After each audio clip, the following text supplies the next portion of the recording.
Newsmax. For more on what transpired overseas and elsewhere, we're pleased to be joined tonight by the Professor Emeritus at Harvard Law School, famed attorney and Newsmax blogger Alan Dershowitz. Alan, we thank you for your time once again tonight here on Newsmax Prime. We have heard from Turkish officials that what transpired at Ataturk Airport, the initial reports, at least 28 people dead, 60 wounded. Those numbers could climb. As we see tonight, Turkey, as we know, has been dealing with different factions involved in terror.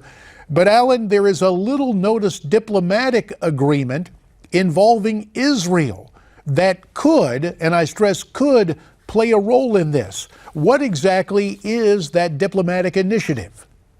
Well, Israel and the Turks finally agreed to make peace after the Turks broke off diplomatic relations over the boats that were trying to bring material into Gaza several years ago. My own view is that that had little to do with it. Look, we can't know for sure at this point who pressed the button or who pulled the trigger, but I can tell you with 100% certainty who was at fault for this. And that is the United Nations, various European countries like Italy and Germany, academics who have glorified terrorism, who have rewarded terrorism, who have made terrorism pay, who have sent a message to terrorist groups that terrorism will work.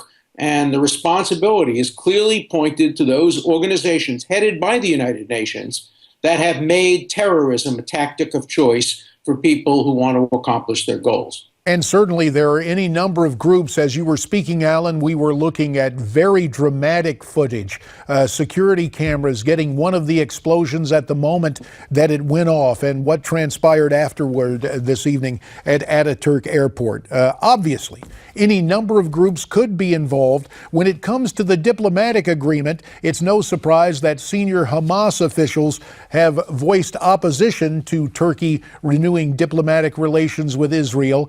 But do you put any stock in Hamas perhaps having involvement all the way over in Istanbul? It would shock me because Hamas has an open door to Turkey. Just the other day, the leader of Hamas met and hugged the leader of Turkey. So Hamas would be absolutely out of its mind to attack Turkey. Turkey is a great ally of Hamas. Notwithstanding the deal with Israel, Turkey has said it will continue to support Hamas. I think the same is true with Hezbollah.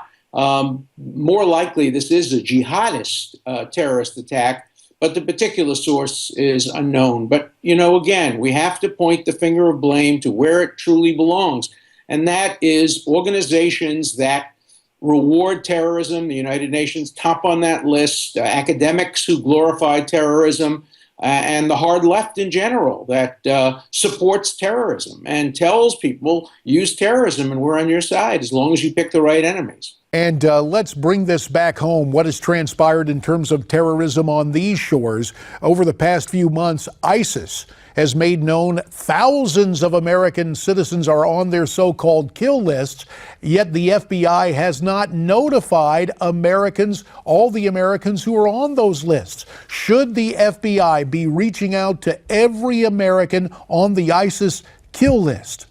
Without a doubt. Many years ago, I was advised by the FBI that I was on a list a long time ago. And obviously, any American citizen who is a target has the right to know it and take whatever actions are necessary to protect himself, herself, and their families. So I think, yes, if there is substantial evidence of a person or a group being targeted, that person or group is entitled to know. Alan, one final question. Is the FBI under any type of legal obligation to let Americans know they're on such a list? I would think so. I would think that if they have corroborated information that they credit and believe is true, they have an obligation to notify. And if they don't and somebody is killed, there are legal remedies that can be pursued. They're difficult. But putting aside the legal for a second, there certainly is a moral obligation to notify anybody so that they can take whatever actions are necessary. It would be an utter tragedy if a preventable act of terrorism was not prevented because the FBI or other law enforcement didn't do its job in notifying potential victims who are on the target list. We will have to leave it there. Alan Dershowitz, as always, we thank you for your time and your insights here on Newsmax Prime. Thank you.